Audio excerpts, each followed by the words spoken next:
بسم اللہ الرحمن الرحیم۔ ذرا ٹھہر جائیں، یہ کہانی صرف ایک بادشاہ کی نہیں بلکہ ہر اس انسان کی ہے جو اپنی طاقت، عقل اور اختیار پر گھمنڈ کرنے لگتا ہے۔ یہ کہانی ہمیں یاد دلاتی ہے کہ تقدیر کا لکھا کبھی نہیں مٹتا، چاہے انسان کتنا ہی بڑا بادشاہ کیوں نہ ہو۔ تقدیر کا لکھا، خلیفہ ہارون الرشید کی کہانی۔ عباسی خلافت کے دور میں ایک عظیم اور مشہور بادشاہ گزرا ہے، خلیفہ ہارون الرشید۔ اس کی حکومت بغداد سے لے کر دور دراز علاقوں تک پھیلی ہوئی تھی۔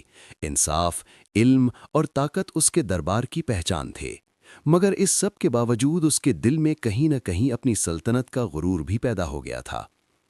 خلیفہ کی ایک بیٹی تھی، نہایت حسین، ذہین اور شاہی آداب میں پلی ہوئی۔ اس نے کبھی فقر نہیں دیکھا، کبھی تنگی نہیں جھیلی۔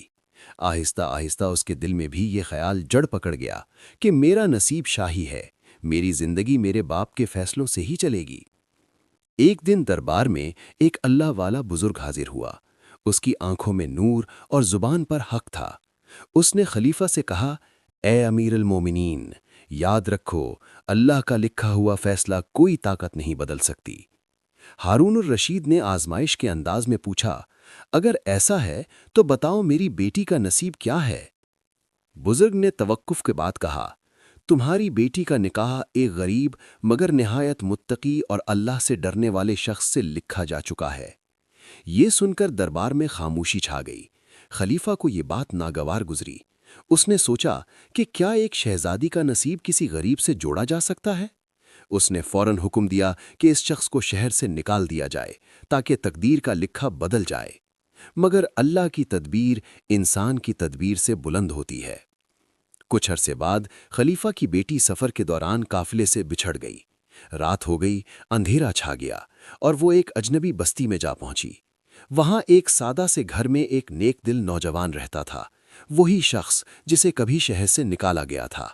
اس نوجوان نے شہزادی کو پہچانے بغیر پناہ دی، اس کی عزت کی اور اسے بہن سمجھ کر رکھا۔ اس کے کردار، تقوی اور سچائی نے شہزادی کے دل کو بدل دیا۔ وقت نے کروٹ لی، حالات بدلے اور بالآخر وہی نوجوان خلیفہ کی بیٹی کا شوہر بن گیا، بالکل ویسا ہی جیسا اللہ نے پہلے لکھ دیا تھا۔ جب خلیفہ ہارون الرشید کو ساری حقیقت معلوم ہوئی تو اس کی آنکھوں سے آنسو بہنے لگے۔ اس نے سر جھکا کر کہا، میں نے اپنی طاقت پر بھروسہ کیا مگر اللہ کی تقدیر غالب آ گئی۔